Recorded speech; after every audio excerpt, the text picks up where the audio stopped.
rituales oscuros, encuentros paranormales. Una advertencia susurrada desde el otro lado. Durante años, Laura Rivas fue el rostro del misterio en Extranormal, la astróloga y vidente que se atrevía a entrar en lugares a los que la mayoría jamás se acercaría. Pero cada paso hacia lo desconocido tenía un precio. Al igual que Juan Ramón antes que ella, Laura parecía estar marcada por fuerzas de las que no podía escapar. Posesiones, investigaciones aterradoras y el infame caso del ermitaño la dejaron estremecida. Y luego, su repentina y trágica muerte, el 3 de julio de 2024, conmocionó a fans, amigos y colegas por igual. ¿Fue una enfermedad natural, como asegura su familia, o la consecuencia final de años rodeada de energías oscuras? Esta es la trágica vida y muerte de Laura Rivas. Laura Rivas construyó una carrera que abarcó más de 2 décadas, dedicando su vida al estudio de los fenómenos paranormales y los misterios de la energía.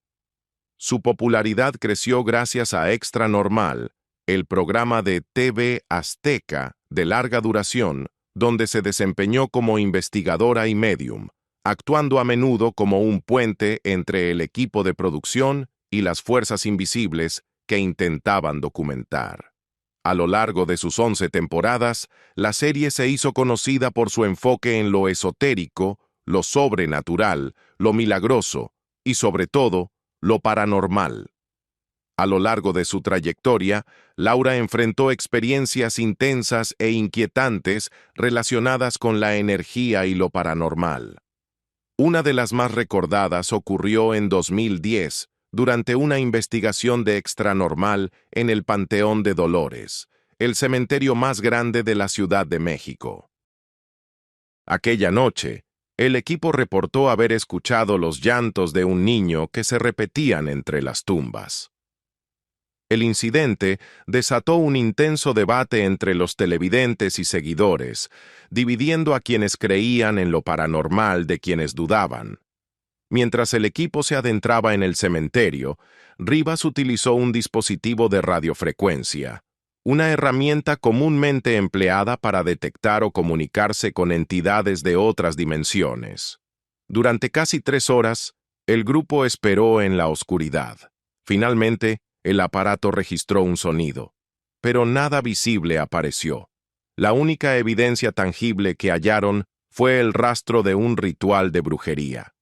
Cuando el equipo preguntó al velador si en el lugar se practicaba magia negra, la atmósfera cambió de golpe. De pronto, Laura se desplomó. Más tarde describió una presión tan fuerte que la obligó a perder el conocimiento. Lo que sucedió después dejó impactados tanto a sus compañeros como al público que seguía la transmisión. Instantes después de desmayarse, el cuerpo de Laura comenzó a reaccionar de manera extraña. Sus gestos, expresiones e incluso su voz cambiaron, como si algo hubiera tomado control de ella. Sus compañeros permanecieron inmóviles, incapaces de comprender lo que presenciaban. Durante varios minutos tensos, parecía poseída por una fuerza fuera de su control. Finalmente, recuperó la conciencia, aturdida pero con vida, y la investigación se dio por concluida. Para el equipo de producción, aquella experiencia confirmó lo que siempre habían sospechado. La sensibilidad de Laura la hacía especialmente vulnerable. Podía sentir e incluso ser manipulada por las energías que investigaba. Esa noche, sus colegas tuvieron que intervenir, rezando oraciones protectoras y colocándole una medalla de San Benito hasta que poco a poco volvió en sí. Uno de sus compañeros recordó más tarde. Cuando volvió, no recordaba nada de lo que había pasado. Solo preguntaba, ¿qué ocurrió? Le dijimos que estaba bien. Quizás si había algo en ese cementerio, una energía vieja, pesada. Pero para mí también fue uno de esos momentos en los que dije, ¡wow! ¡Qué increíble fue trabajar con ella durante 9 años! Después de aquella posesión en el cementerio, Laura enfrentó otra investigación que marcaría su vida para siempre. El famoso caso del ermitaño. Nicolás López, en Cañada del Lobo, San Luis Potosí. La historia giraba en torno a un hombre ciego que vivía aislado en la montaña. Según la leyenda, su ceguera no era natural, sino resultado de un acto de brujería destinado a atormentarlo y silenciarlo. Un poco más de un año antes, Extranormal ya había reportado la existencia de este enigmático hombre, del que se decía habitaba en lo profundo de un bosque rodeado de brujas e incluso de seres intraterrestres. Decidido a descubrir la verdad, el equipo emprendió la búsqueda del llamado ermitaño de la Cañada. Lo que captaron en cámara fue descrito como el primer retrato del llamado ermitaño. La producción se preparó cuidadosamente, incluso solicitando el apoyo de unidades policiales que les advirtieron sobre los peligros de viajar por la zona. «Iremos a pie», insistió un miembro del equipo, señalando que el terreno era demasiado difícil para que las patrullas continuaran. «Primero Dios, nuestra meta es llegar sin importar quién o qué se interponga en el camino». Desde el inicio, el equipo sintió la presencia de algo antinatural. Fenómenos extraños comenzaron a aparecer casi de inmediato. En un momento, mientras luchaban por cruzar el terreno rocoso, escucharon el sonido de agua corriendo. «¿Qué es eso?», preguntó uno. Otro respondió, «Son las almas de los ahogados». Instantes después, el agua misma pareció moverse como si algo invisible hubiera entrado en ella. Entonces llegó un punto de quiebre. Laura se detuvo de repente. Agotada, confesó que no podía avanzar más. Aseguró que las brujas de la montaña estaban bloqueando su camino, impidiéndole llegar hasta el ermitaño. «Estoy muy triste, muy consternada, muy cansada», le dijo al equipo. «Tengo la boca seca y siento mi alma rota, porque ya no pude avanzar». Otros miembros del equipo confirmaron que el río mismo parecía elevarse cortando su paso. Un camarógrafo admitió que no se sentía con fuerzas para continuar y se quedó atrás, rezando y realizando cánticos de protección mientras pedía a sus elementales que resguardaran al grupo. «Todo el camino ha sido extremadamente difícil», dijo. «No quieren que lo alcancemos. Cuanto más nos acercamos, más obstáculos aparecen». Cuando la gente escucha la palabra ermitaño, suele imaginar a una figura andrajosa, con el cabello largo, la barba sucia, un hombre enloquecido por la soledad. Pero el ermitaño de Cañada del Lobo no encajaba en ese estereotipo. Sí, su barba estaba descuidada y sus manos mostraban señales de abandono, pero su mente estaba lúcida. Lejos de ser un loco, era articulado, preciso y sorprendentemente inteligente. Respondía cada pregunta con exactitud, hablando con la misma convicción sobre la brujería que sobre Dios. Cuando le preguntaron acerca de la tragedia que lo dejó ciego, su respuesta fue escalofriante. Recordó que cargaba leña cuando de repente perdió la vista, como si alguien hubiera apagado una bombilla. «No fue natural», insistió. «Me hicieron daño, brujería. Apagaron mis ojos para que no viera lo que pasa aquí. Este lugar está lleno de magia negra. Todo lo que brilla en la noche sale de aquí». Describió espíritus, duendes y goblins que mordían sus pies cuando intentaba descansar, y a las almas ahogadas del lago pidiendo ser liberadas de lo que él llamaba el río de la muerte. También habló de visiones, figuras que caminaban desnudas, otras que se desplomaban en las laderas de la montaña. «Muchos no me creerán», dijo, «pero yo sé lo que he visto». Para él, Laura Rivas no era ajena a esas fuerzas. Ella puede ver a los muertos, puede hablar con ellos, pero está en peligro. Las brujas no le permitirían llegar hasta mí, advirtió. Instó a Laura a abrir los ojos del alma, para percibir lo que la vista ordinaria no podía. También señaló la presa, donde afirmaba que la presencia de un fraile o sacerdote ofrecía protección a quienes estaban alineados con la magia blanca, pero peligro a quienes practicaban artes oscuras. Fue entonces cuando el ermitaño insistió en que el equipo de Extranormal debía marcharse de inmediato. Permanecer más tiempo, dijo, podría traer consecuencias graves. El grupo accedió, decidiendo planear una segunda investigación en condiciones más seguras. Cuando le preguntaron por qué se negaba a abandonar su montaña, su respuesta fue firme. «Esta es mi misión», declaró. «Estas tierras me pertenecen. Yo las protejo, sin importar el precio. Me quedaré aquí hasta mi último día». Antes de que el equipo se marchara, el ermitaño se detuvo para enviar un mensaje directamente a Laura, quien no había podido encontrarse con él cara a cara, pero se había conectado espiritualmente desde la distancia. Le advirtió que una energía oscura se le había adherido tras uno de sus accidentes anteriores. «Ella no me escuchó», dijo. «No me entendió, pero aún está en peligro. Solo con fe y con la ayuda de Dios podrá ser liberada». Cuando le preguntaron si alguna vez había visto al diablo, su descripción fue tajante. «Sí, lo he visto. No como un sentimiento, sino con mis ojos. Es negro como el carbón, miserable, con forma de hombre y cabeza de cabra». A partir de ese momento, las cámaras comenzaron a captar imágenes escalofriantes que más tarde se convertirían en algunas de las evidencias más inquietantes en la historia de Extranormal. En la transmisión de circuito cerrado, se podía ver una enorme sombra reflejada en la pared junto al ermitaño, solo para desvanecerse segundos después. Momentos más tarde, una extraña neblina pasó frente al lente, casi como si quisiera anunciar su presencia. El ermitaño, consciente de algo que el equipo no podía ver, levantó las manos y gesticuló como si hablara con una figura invisible sobre él. Ya entrada la noche, después de horas de grabación, ocurrió la escena más aterradora. A los pies de la cama del ermitaño, la cobija comenzó a moverse como si una mano invisible la jalara.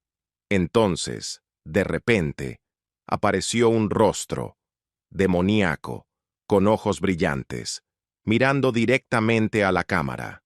Después de unos segundos, retrocedió, ocultándose en la oscuridad. Lo que hizo el momento aún más extraño fue lo que siguió. La cámara se inclinó y cayó bruscamente, captando brevemente al ermitaño de pie, con la mirada fija en su propia mano antes de señalar hacia arriba, como si algo o alguien se cerniera sobre el techo. Las imágenes mostraban lo que parecía ser una cabeza humanoide apareciendo y desvaneciéndose entre las sombras. Para los investigadores, era innegable. Lo que estaban presenciando era real. Meses después, tras haber estado ausente de las investigaciones, Laura Rivas insistió en regresar a Cañada de Lobo. Creía con certeza que su alma había sido robada por las entidades oscuras que habitaban el lugar y estaba decidida a recuperarla. Con un cuchillo consagrado en mano, declaró su misión: sellar para siempre a las brujas y recuperar la paz que sentía que le habían arrebatado. En plena noche, comenzó a llamar. ¿Están aquí? ¿Saben a lo que vine? Casi al instante, un silbido le respondió. «Están contestando», dijo con nerviosismo. «Miren, se está moviendo, colgando, como si estuvieran haciendo amarres allá arriba. ¿Escucharon ese aliento? Tengan cuidado. Vine por mi alma, y él se está riendo de mí». La voz de Laura se volvió más urgente al sentir una fuerza que la rodeaba. «Hay un sonido extraño dentro de mí», dijo. «Tienen que tener cuidado. Acérquense.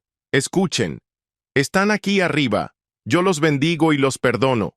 Se están riendo de mí, pero yo los bendigo. Los perdono en el nombre de Dios Padre y la Santísima Trinidad. devuélvanme mi alma, devuélvanme mi alma. Sus palabras pronto se convirtieron en una oración, recitando el Padre Nuestro con desesperación, invocando la protección divina contra lo que la rodeaba. Pero luego, su voz cambió otra vez, firme, autoritaria. Los perdono y los bendigo. ¿Quieren quedarse aquí anclados? Besen mi alma, o los dejaré aquí. Yo también puedo anclarme. Mi legión está conmigo, y en el nombre de Dios Padre, Dios Hijo y Dios Espíritu Santo, los anclo ahora. Todo mal, toda brujería, toda hechicería, anclada a este árbol, por el poder de tres, los ato por toda la eternidad. Amén, amén, amén. Su ritual resonó en la noche, como si luchara contra fuerzas que nadie más podía ver. Para Laura, ya no se trataba de una investigación. Era una pelea por su propia alma. Después de completar su ritual, Laura sostuvo firme el cuchillo.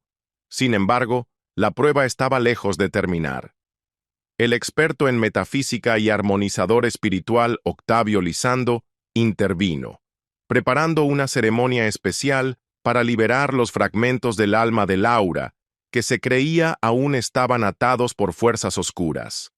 En las secuelas, la tragedia se extendió más allá de ella. El propio ermitaño se convirtió en blanco. Algunas personas lo dañaron, obligándolo a abandonar el lugar donde había vivido durante años.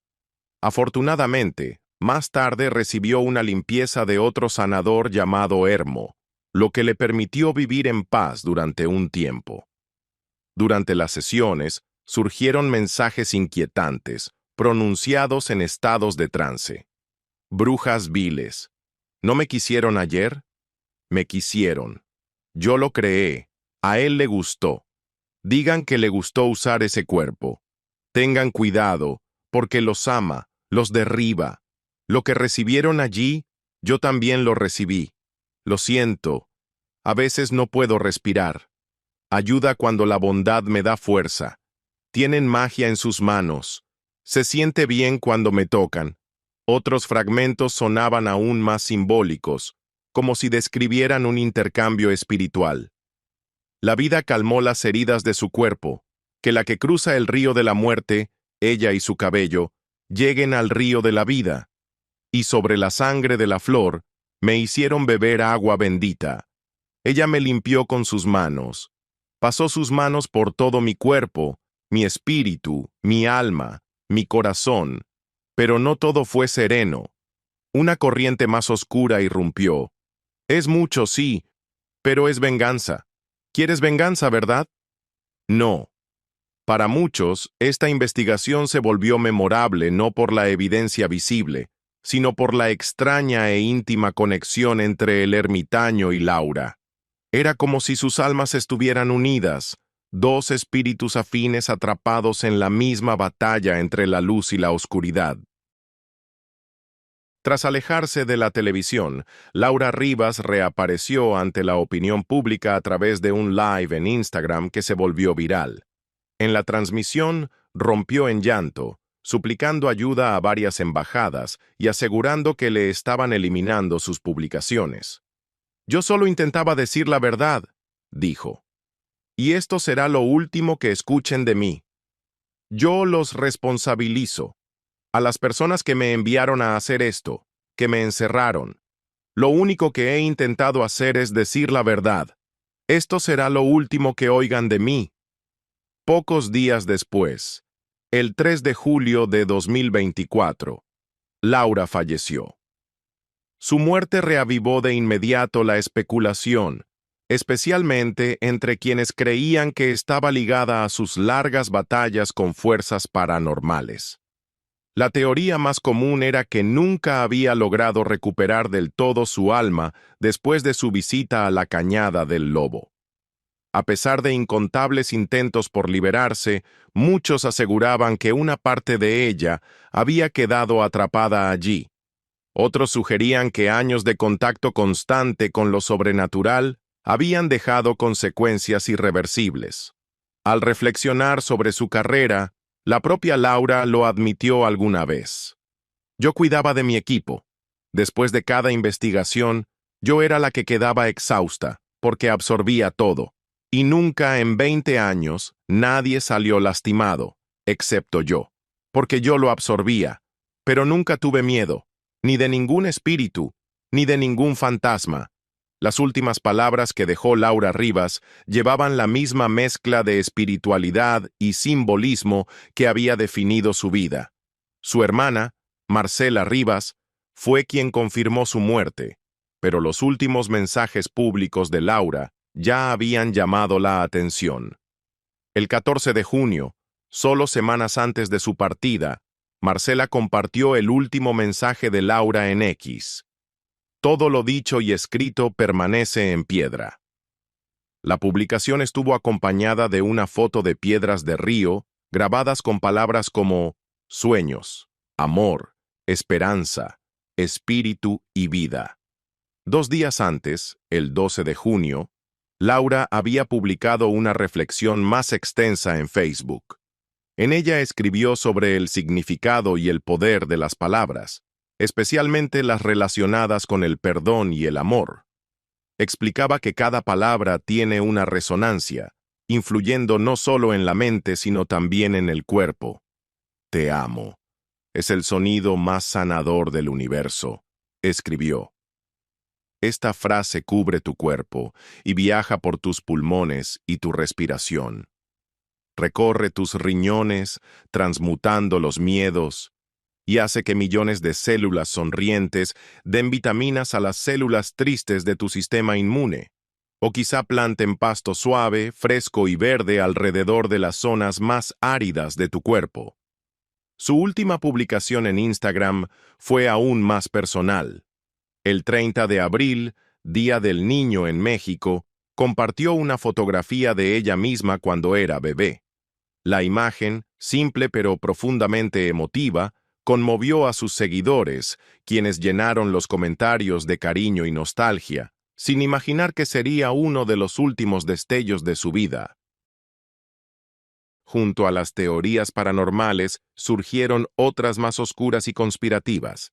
Algunos aseguraban que élites poderosas habían orquestado su final, señalando su último live como prueba, su insistencia desesperada en que quería revelar la verdad y que su vida corría peligro.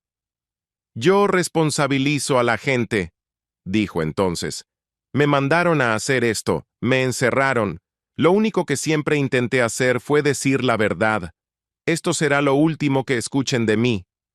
Días después, su hermana Marcela ofreció una explicación muy diferente. Reveló que Laura había estado hospitalizada en Guadalajara, Jalisco, y que los médicos habían solicitado con urgencia donadores de sangre. La causa oficial de muerte fue complicaciones derivadas de úlceras gástricas. Marcela y su hermano incluso publicaron un video explicando que, desde que se sometió a un bypass en 2019, la salud de Laura había estado en declive, un hecho que la familia había tenido dificultades para aceptar. Para Marcela, la muerte fue natural, no sobrenatural. No tiene nada que ver con posesiones. No tiene nada que ver con su alma, su espíritu o su luz. Tiene que ver simplemente con problemas de salud. Aún así, las dudas persistieron. Incluso con la explicación médica, las teorías continuaron, alimentadas por el misterio que siempre rodeó su vida y su trabajo. Muchos se preguntaban si sus males no podrían haber sido agravados por años de daño espiritual, la marca persistente de su tiempo en la Cañada del Lobo. Y luego, estaban sus propias palabras crípticas. Si era tan buena psíquica, preguntaban los escépticos, ¿por qué no predijo su muerte? Algunos insistían en que sí lo había hecho. Sí, lo predijo, por supuesto que lo hizo. Lo predijo para ustedes, sus expresiones finales, fragmentadas y llenas de angustia, capturaban el tormento que cargó en sus últimos días. Lo perdí. Todos ustedes tienen un corazón de espinas, no tienen un corazón real. Yo no lo tengo, no tengo familia en casa, estuve a punto de perder a mi hijo. Fue una despedida estremecedora de una mujer que pasó su vida caminando en la delgada línea entre lo visible y lo invisible, y que dejó este mundo rodeada del mismo misterio que siempre la definió.